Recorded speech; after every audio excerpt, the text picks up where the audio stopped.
എത്ര ദിവസമെങ്കിലും ഞാൻ പിടിച്ചു നിൽക്കാൻ ശ്രമിക്കട്ടെ എന്ന് പറഞ്ഞു. അപ്പോൾ പെട്ടെന്ന് എൻ്റെ അച്ഛൻ ഒരിക്കലും ഞാൻ കേട്ടിട്ടില്ലാത്ത വാചകങ്ങൾ അദ്ദേഹത്തിൻ്റെ വായിൽ നിന്ന് വീഴുകയാണ് ആ ഫോണിൽ കൂടെ. എന്നോട് പറഞ്ഞു, മോളെ, ഇത്രയും നാള് ഞാനും നിന്റെ അമ്മയും ഒക്കെ നിന്നെ സഹായിച്ചു. നിന്റെ സഹോദരങ്ങൾ 2 പേരുണ്ട്, അവന് 2 സഹോദരങ്ങളുണ്ട്. പക്ഷെ ഞങ്ങൾക്ക് എല്ലാ കാലവും നിന്നെ നോക്കി നടക്കാൻ പറ്റുമെന്ന് നീ വിചാരിക്കരുത്. ധൈര്യമായി നീ സ്വയം നിന്റെ വിധിയെ നേരിടണം. നിന്റെ ജീവിതം നീ സ്വയം ജീവിക്കണം. ഞാനും നിന്റെ അമ്മയും എല്ലാ കാലവും കാണത്തില്ല. ഞങ്ങൾ ഈ ലോകത്തുനിന്ന് പോയി കഴിഞ്ഞാൽ നീ ഒറ്റയായിപ്പോവും. അതുകൊണ്ട് ഇപ്പോഴേ നീ അതിനുള്ള ഒരു തയ്യാറെടുപ്പ് നിന്റെ ജീവിതത്തിൽ ഉണ്ടായിക്കോണം. ഒരു ഇടിവെട്ട് പോലെയാണ് എൻ്റെ അച്ഛൻ്റെ ആ വാക്കുകൾ എൻ്റെ ചെവി വീണത്.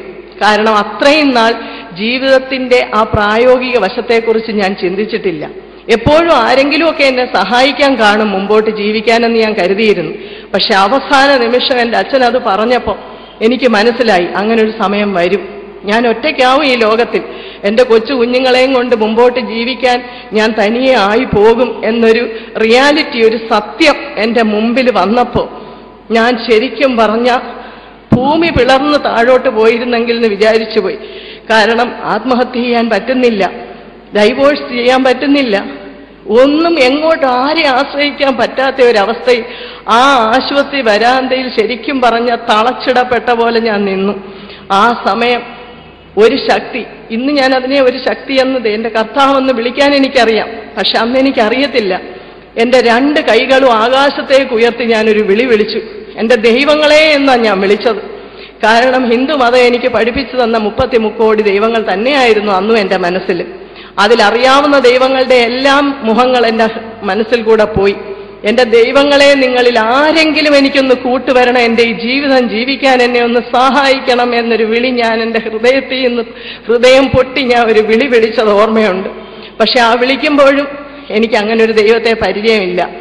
കാരണം ഞങ്ങളുടെ ഹിന്ദുമതം അങ്ങനെ ഒരു ദൈവത്തെക്കുറിച്ച് പറയുന്നില്ല, കൂട്ടിന് വരുന്ന ഒരു ദൈവത്തെക്കുറിച്ച്. ഒരുപാട് തപസ് ചെയ്ത വിശുദ്ധരായ മനുഷ്യരുടെ മുമ്പിൽ ഒരു നിമിഷം പ്രത്യക്ഷപ്പെട്ട് വരം ചോദിച്ചു കൊള്ളുക എന്ന് പറഞ്ഞ് വരങ്ങൾ കൊടുത്ത് മറഞ്ഞു പോകുന്ന ദൈവങ്ങളെക്കുറിച്ച് ഞാൻ പഠിച്ചിട്ടുണ്ട്. അത്ര വിശുദ്ധിയൊന്നും എനിക്കില്ല, ഞാൻ തപസ്സും ചെയ്തിട്ടില്ല. അതുകൊണ്ട് തന്നെ ഒരു ദൈവവും എൻ്റെ മുമ്പിൽ പ്രത്യക്ഷപ്പെടാൻ പോകുന്നില്ല എന്നെനിക്കറിയാമായിരുന്നു. എങ്കിലും ഹൃദയത്തിൻ്റെ ഒരാഗ്രഹം നിലവിളിയായി ഞാൻ വിളിച്ചെന്നേ ഉള്ളൂ. ആ രാത്രി അങ്ങനെ കഴിഞ്ഞു. പിറ്റേ ദിവസം തന്നെ ദൈവം എൻ്റെ ജീവിതത്തിൽ അത്ഭുതങ്ങൾ തുടങ്ങി. അപ്പോഴും എനിക്കത് മനസ്സിലായില്ലായിരുന്നു. ഞാൻ അങ്ങനെ ഈ വിളി വിളിച്ച് രാത്രി കഴിഞ്ഞ് പിറ്റേ ദിവസം ഡോക്ടർ വന്ന് അദ്ദേഹത്തെ പരിശോധിക്കുമ്പോൾ അദ്ദേഹത്തിന് വളരെ ആശ്വാസം. തലേ ദിവസം ഒരു ഭ്രാന്തനെ പോലെ പിച്ചും പേയും പറഞ്ഞ് മുറിയിൽ നടന്ന ആളാണ്. പിറ്റേ ദിവസം ഡോക്ടർ വന്ന് നോക്കുമ്പോൾ വളരെ ശാന്തനായി കാണപ്പെട്ടു. ഡോക്ടർ പറഞ്ഞു, സാരമില്ല, ഡിസ്ചാർജ് ചെയ്യാം, മരുന്നുകളൊക്കെ തുടർന്ന് കൊടുത്തോണ്ടാൽ മതി, വീട്ടിൽ പോകാമെന്ന് പറഞ്ഞു. അങ്ങനെ അദ്ദേഹത്തെ ഡിസ്ചാർജ് ചെയ്ത് വീട്ടിൽ തിരിച്ചെത്തി. വീട്ടിൽ തിരിച്ചെത്തി കഴിഞ്ഞപ്പോൾ അദ്ദേഹം പഴയ പോലെ തുടരുകയാണ്. പക്ഷെ ഇപ്പം മാറ്റം വന്നു തുടങ്ങിയത് എനിക്കാണ്. ഒരു 3-4 ദിവസം കഴിഞ്ഞപ്പോൾ എൻ്റെ ഉള്ളിൽ നിന്നൊരു ഭയങ്കര ആധി വരാൻ തുടങ്ങി. ഞാൻ ഫോൺ ചെയ്യും, എൻ്റെ അച്ഛനെ വിളിക്കും, പറയും, അച്ഛാ എനിക്ക് ആരെങ്കിലും പറയുന്നത് കേൾക്കണം, എൻ്റെ കൂടെ വരുന്ന ഒരു ദൈവത്തെ വേണം. ഇത് തന്നെ ഞാൻ ആവർത്തിച്ച് പറഞ്ഞുകൊണ്ടിരുന്നപ്പോൾ അദ്ദേഹം വിഷമിച്ചു. ഈ ഇത്രയും നാളത്തെ സഹനത്തിൻ്റെ അടുവിൽ അവക്കും ഒരു മാനസിക വിഭ്രാന്തി ആയിപ്പോയോ എന്ന് അദ്ദേഹം ചിന്തിച്ചു. പക്ഷെ എന്നോട് പറഞ്ഞു, എനിക്കങ്ങനെ ഒന്നും പറഞ്ഞുതരാൻ അറിയത്തില്ല മായേ, കൂട്ടിന് വരുന്ന ദൈവത്തെ എനിക്കറിയത്തില്ല.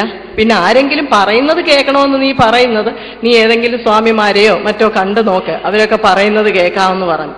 അങ്ങനെ അച്ഛൻ്റെ ഉപദേശപ്രകാരം ഞാൻ നടന്നു. ആശ്രമങ്ങൾ തോറും സ്വാമികളുടെ മഠങ്ങൾ തോറും കയറി ഇറങ്ങി പറയുന്നത് കേൾക്കാൻ, കൂട്ടിന് വരുന്ന ഒരു ദൈവത്തെ കാണാൻ അന്വേഷിച്ച് ഞാൻ നടക്കുകയാണ്. പലയിടങ്ങളിലും കയറിയപ്പോൾ അവർ ആത്മീയമായി എന്തെങ്കിലും ഒന്ന് പറയും, അതെനിക്ക് വലിയ ആശ്വാസമാവും. ആൾക്കൂട്ടത്തിൽ നിന്ന് എന്നെ തന്നെ പൊക്കി എഴുന്നേൽപ്പിച്ച് കൊണ്ടുവന്ന് എന്തെങ്കിലും ഒരു ഉപദേശം തരും.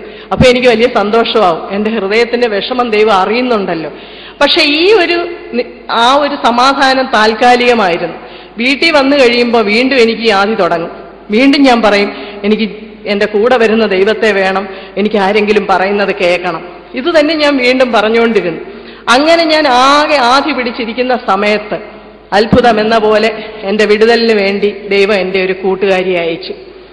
20 വർഷം മുമ്പ് സ്കൂളിൽ 8ാം ക്ലാസ്സിൽ പഠിച്ചു വിരിഞ്ഞ ഒരു കുട്ടിയാണ്. ഇപ്പോൾ ജോലിയായി ദോഹയിൽ നേഴ്സായിട്ട് വർക്ക് ചെയ്യുക.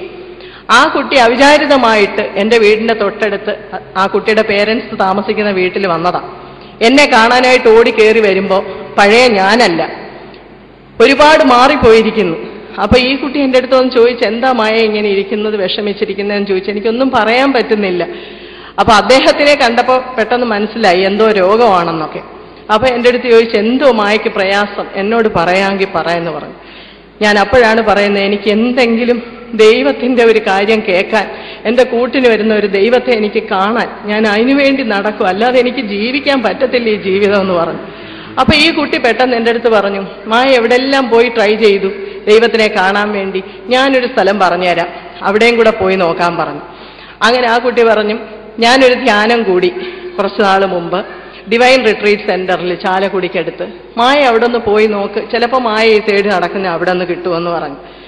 എനിക്കൊരു റിട്രീറ്റ് സെന്റർ എന്താണെന്നോ അവിടെ നടക്കുന്ന എന്താണെന്നോ ഒന്നും അറിയത്തില്ല. എനിക്കൊരു ബൈബിള് വാങ്ങിച്ചു തന്നു. അതുകൊണ്ട് തന്നെ അതൊരു ക്രിസ്തീയ പ്രാർത്ഥന ആലയമാണെന്ന് മനസ്സിലായി. ബൈബിള് തുറന്നു വെച്ചിട്ട് എനിക്കൊന്നും മനസ്സിലാവുന്നില്ല, വായിച്ചിട്ടൊന്നും പിടികിട്ടുന്നില്ല. എന്തായാലും എല്ലാം പരീക്ഷിച്ച കൂട്ടത്തിൽ ഇതും ഒന്ന് പരീക്ഷിച്ച് കളയാമെന്ന് തീരുമാനിച്ചു. അങ്ങനെ ഞാൻ എൻ്റെ അച്ഛനോടും അപ്പച്ചയോടും ഒക്കെ പറഞ്ഞു, എനിക്കിങ്ങനെ ഒരു ധ്യാനത്തിന് പോയാൽ കൊള്ളാമെന്നുണ്ട്. ഒരാഴ്ചയാണ് ധ്യാനമെന്ന് കേട്ടപ്പോഴേ അവരെന്നെ വിലക്കി. രോഗിയായ ഭർത്താവിനെ വീട്ടിലിട്ട് അദ്ദേഹത്തിന് രാവിലെയും രാത്രിയിലും ഒരു കൈ നിറയെ ഗുളികയും മരുന്നും എടുത്തു കൊടുക്കുന്നത് ഞാനാ. അതെല്ലാം കൊടുക്കുന്ന നീ ഒരാഴ്ച ഇട്ടിട്ട് പോയാൽ ശരിയാവത്തില്ല, തിരിച്ചു വരുമ്പോഴത്തേക്ക് ചിലപ്പോൾ രോഗം കൂടത്തേ ഉള്ളൂ, പോകണ്ടെന്ന് പറഞ്ഞു. തടസ്സങ്ങൾ വന്നപ്പോൾ ഞാൻ അവിടെ നിന്ന് പ്രാർത്ഥിച്ചു, ദൈവമേ നിന്റെ അടുത്ത് വരാൻ എനിക്കൊരു അവസരം നീ തന്നാൽ എനിക്ക് വരാൻ പറ്റും എന്ന് പറഞ്ഞ് ഞാൻ അവിടെ എൻ്റെ ആഗ്രഹം സമർപ്പിച്ചു. അപ്പോഴും കർത്താവിനെ അറിയുന്നില്ല, ദൈവമേ എന്നൊരു വിളി മനസ്സിലുണ്ട്, അത്രയേ ഉള്ളൂ. ആ സമയത്ത് അദ്ദേഹത്തിന് രോഗം അല്പം കുറഞ്ഞിരിക്കുകയാണ്. മരുന്നുകളും ഒക്കെ ആയിട്ട് ഒരു ഏപ്രിൽ മാസക്കാലത്തിൽ അദ്ദേഹം സ്ഥിരമായി പോകാറുള്ള പോലെ ഒരു അസിസ്റ്റന്റിനെയും കൂട്ടി ബാങ്ക് ഓഡിറ്റിന് പോയി. ബാങ്കുകൾ ഓഡിറ്റ് ചെയ്യാനായിട്ട് പോയി. വടക്ക് ഇടുക്കിയിലുള്ള 2 ബ്രാഞ്ച് ഓഡിറ്റിങ്ങിന് പോയി. അവിടെ ഒരു ബാങ്കിൽ കടന്നു ചെന്നപ്പോൾ കുറേ പേര് കൂടിയിരുന്ന് ഈ ഡിവൈൻ റിട്രീറ്റ് സെന്ററിനെ കുറിച്ച് സംസാരിക്കുകയാണ്. അവിടെ ഒരുപാട് അത്ഭുതങ്ങൾ നടക്കുന്നെന്നും ഒക്കെ പറയുന്നത് കേട്ടു. അതിങ്ങനെ കേൾക്കാനിടയായപ്പോൾ അദ്ദേഹത്തിന് വലിയ വിഷമം തോന്നി. അയ്യോ, അവൾ ആഗ്രഹിച്ചിട്ട് അവളെ ഇവിടെ കൊണ്ടുപോകാൻ പറ്റിയില്ലല്ലോ എന്ന് വിചാരിച്ചു. വീണ്ടും രണ്ടാമതൊരു ബാങ്കിൽ കയറി ചെന്നപ്പം അവിടെ ഇതേപോലെ കുറേ പേരിരുന്ന് ഇങ്ങനെ ധ്യാനത്തിനെ കുറിച്ചുള്ള അത്ഭുതങ്ങളൊക്കെ പറയുന്നത് കേട്ടു. അവിടെ ഇരുന്നുകൊണ്ട് എന്നെ ഫോൺ ചെയ്തു, മായ റെഡി ആയിക്കോ, ഞാനിത് കഴിഞ്ഞ് തിരിച്ചു വരുമ്പോൾ നിന്നെ കൊണ്ടുപോകാമെന്ന് പറഞ്ഞു. ചികിത്സിക്കുന്ന ഡോക്ടറോട് ചോദിച്ചപ്പം ഡോക്ടർ പറഞ്ഞു, അയ്യോ ഒരിക്കലും ധ്യാനത്തിനും പ്രാർത്ഥനയ്ക്കും ഒന്നും ശിവകുമാറിനെ കൊണ്ടുപോയേക്കല്ലേ, മായ വേണമെങ്കിൽ പോയിക്കോ, കാരണം അവിടെ ഭയങ്കര ഒച്ചയും ബഹളം ഒക്കെ നടക്കും, ഹല്ലേലൂയ വിളിയും സ്തോത്രമൊക്കെയാ. അങ്ങനെയുള്ള ബഹളം നിറഞ്ഞ ഒരു അന്തരീക്ഷത്തിൽ കൊണ്ടുപോയാൽ ശിവകുമാറിന്റെ രോഗം കൂടത്തേ ഉള്ളൂ, കുറയത്തില്ല എന്ന് പറഞ്ഞു. അത് കാരണം അദ്ദേഹവും പേടിച്ചു. അദ്ദേഹം പറഞ്ഞു, ശരി, ഞാൻ ധ്യാനത്തിനൊന്നും ഇരിക്കുന്നില്ല, ഞാൻ എവിടെയെങ്കിലും മാറി ഒരിടത്ത് ഇരുന്നോളാം, നീ ധ്യാനം കൂടിക്കോ എന്ന് പറഞ്ഞാണ് ഒരു 7 വർഷക്കാലം മുമ്പ് ആദ്യമായിട്ട് അങ്ങനെ ഒരു ധ്യാനത്തിലേക്ക് ഞങ്ങൾ കടന്നു ചെല്ലുന്നത്. അവിടെ ചെല്ലുമ്പോൾ എനിക്കൊന്നും അറിയത്തില്ല. ഞാൻ യേശുവിനെ ഒരു പരിചയവും ഇല്ലാത്ത ആളാണ്. ഞാൻ ക്രിസ്തീയ പ്രാർത്ഥനകളിലൊന്നും പങ്കെടുത്തിട്ടില്ല, ഒരു പ്രാർത്ഥനയെ എനിക്ക് അറിഞ്ഞും കൂടാ. പഠിച്ച കോൺവെന്റുകളിൽ ചാപ്പലുകളിൽ പോയിട്ടുണ്ട്, അവിടെ കുരിശിൽ തൂങ്ങുന്ന യേശുവിൻ്റെ രൂപം കണ്ടിട്ടുണ്ട്. അതൊരു ദൈവമാണെന്ന് അംഗീകരിക്കാൻ പോലും എൻ്റെ മനസ്സ് കൂട്ടാക്കിയിരുന്നില്ല. കാരണം ഹിന്ദുമതം എന്നെ പഠിപ്പിച്ചിട്ടുള്ള ദൈവങ്ങളൊക്കെ എത്രയോ ശക്തിവാന്മാരും പ്രബലരും ഒക്കെയാണ്. ഇങ്ങനെ വേളയിൽ കണ്ണടച്ച് പ്രാർത്ഥിക്കാൻ ഒരു ചേച്ചി കൗൺസിലർ എന്നോട് പറഞ്ഞു, മോളെ എന്തോ കാണുന്നതെന്ന് നോക്കാൻ പറഞ്ഞു.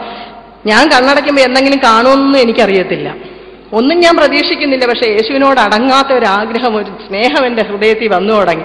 ഞാൻ കണ്ണടച്ച് പ്രാർത്ഥിക്കുന്ന സമയത്ത് ഞാൻ കാണുകയാണ് യേശു മുഴുവൻ ഇങ്ങനെ എൻ്റെ മുമ്പിൽ വന്ന് കൈ 2 നീട്ടി അതിൽ ചോര ഒലിപ്പിക്കുന്ന ഒരു ഹൃദയവുമായിട്ട് എൻ്റെ നേരെ വരുന്നതായിട്ടൊരു ദൃശ്യം. ഞാൻ പെട്ടെന്ന് വിളിച്ചു പറഞ്ഞു, യേശുവിനെ ഞാൻ കാണുന്നു, അയ്യോ കയ്യിൽ ഒരു രക്തം തുടിക്കുന്ന ഹൃദയവും ഉണ്ടെന്ന് പറഞ്ഞു. പെട്ടെന്ന് ഈ കൗൺസിലർ പറഞ്ഞു, മോളെ പ്രാർത്ഥിച്ചോളുക, നിന്റെ ഹൃദയത്തിലേക്ക് വന്ന് താമസിക്കാൻ യേശു ആഗ്രഹിക്കുന്നു, നിനക്ക് സമ്മതമാണോ യേശുവിനെ ജീവിതത്തിലേക്ക് വിളിക്കാൻ ചോദിച്ചു. ഞാൻ പറഞ്ഞു, സമ്മതമാണ്, ഞാൻ ഇതിനുവേണ്ടി തന്നെയാണ് ഇരുന്നത്, എനിക്ക് എൻ്റെ യേശുവിനെ കൂട്ടിന് വേണം എന്ന് പറഞ്ഞുകൊണ്ടിരുന്നു. അപ്പോൾ ഈ കൗൺസിലർ വീണ്ടും എൻ്റെ അടുത്ത് ചോദിച്ചു, മോളെ യേശുവിൻ്റെ മുഖത്ത് നോക്കിക്കേ, ഒരു അച്ഛനായിട്ടാണോ മകനായിട്ടാണോ സഹോദരനായിട്ടാണോ യേശുവിനെ കാണാൻ പറ്റുന്നത്? ഞാൻ യേശുവിൻ്റെ മുഖത്ത് നോക്കിയപ്പോൾ ഇതൊന്നുമല്ല. ഞാൻ പറഞ്ഞു, ഇതൊന്നുമല്ല ഞാൻ കാണുന്നത്, പിന്നെ ആരായിട്ടാണ് കാണുന്നേ? ഞാൻ പറഞ്ഞു, എൻ്റെ ഒരു കൂട്ടുകാരനായിട്ടാണ്. ശരിയാ, യേശുവിൻ്റെ മുഖത്ത് നോക്കിയപ്പോൾ എൻ്റെ ഒരു നല്ല കൂട്ടുകാരൻ്റെ മുഖമാണ് യേശുവിന്. എല്ലാം തുറന്നു പറയാൻ പറ്റുന്ന, എൻ്റെ കൂടെ ജീവിക്കുന്ന, എന്നെ എല്ലാ കാര്യത്തിലും സഹായിക്കുന്ന നല്ലൊരു കൂട്ടുകാരൻ. കൗൺസിലർ പറഞ്ഞു, മോളെ യേശുവിനെ അങ്ങനെ തന്നെ മോൾ ഹൃദയത്തിലേക്ക് സ്വീകരിച്ചോളുക, ഒരു കൂട്ടുകാരനായി നിന്റെ കൂടെ ജീവിക്കാനാണ് യേശു ആഗ്രഹിക്കുന്നതെന്ന് പറഞ്ഞു. അപ്പോൾ ഇതെല്ലാം എൻ്റെ ഒരു കാൽപ്പനികതയോ ഒരു വൈകാരികതയോ ഒരു ചിന്തയിലുള്ള സംഗതിയോ ഒക്കെ ആണെന്നാണ് ഞാൻ ആദ്യം വിചാരിച്ചത്. പക്ഷെ എന്നാലും എൻ്റെ ഹൃദയത്തിന്റെ അടങ്ങാത്ത ആഗ്രഹം യേശുവിനെ അങ്ങനെ തന്നെ കാണണമെന്ന് ഞാൻ വാശി പിടിച്ചു. തിരിച്ച് ഹാളിൽ വന്നിരുന്നു. അപ്പോ എൻ്റെ നാത്തൂന് ഞാൻ ആഗ്രഹിച്ച പോലെ കിട്ടിയ ഒരു രോഗസൗഖ്യവും ഞാൻ കണ്ട യേശുവിൻ്റെ ഒരു രൂപവും എൻ്റെ ഹൃദയത്തിലേക്ക് വന്ന ഒരു യേശുവും അതെനിക്ക് വലിയ ധൈര്യം തന്നു.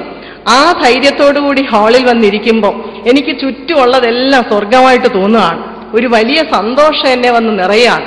അപ്പോഴും വീട്ടിൽ ഭർത്താവ് രോഗിയായിട്ട് കിടക്കുകയാണെന്ന് നിങ്ങൾ ഓർക്കണം. പക്ഷെ ഞാൻ അതിനെക്കുറിച്ച് ചിന്തിക്കുന്നില്ല. ഇത് ചെയ്യാൻ കഴിവുള്ള യേശു അതും എനിക്ക് ചെയ്തു തരും എന്നൊരു ഉറച്ച വിശ്വാസം എൻ്റെ ഹൃദയത്തിലേക്ക് വന്നു. ഭർത്താവിൻ്റെ കാര്യം ഞാൻ പാടെ മറന്നുപോയി. ഞാൻ ആ ഹാളിൽ വന്നിരിക്കുമ്പം ഒരുപാട് ചോദ്യങ്ങൾ എൻ്റെ ഉള്ളിൽ യേശുവിനോട് ചോദിക്കാൻ വരിക. എന്താണ് യേശു എന്നെ നീ ഇവിടെ കൊണ്ടുവന്നത്? എന്താ ഇവളെ ആദ്യം കൊണ്ടുവരാഞ്ഞത്? ഇങ്ങനെ തുടങ്ങിയ ഒരുപാട് ചെറിയ ചെറിയ ഒരു കൊച്ചു കുഞ്ഞ്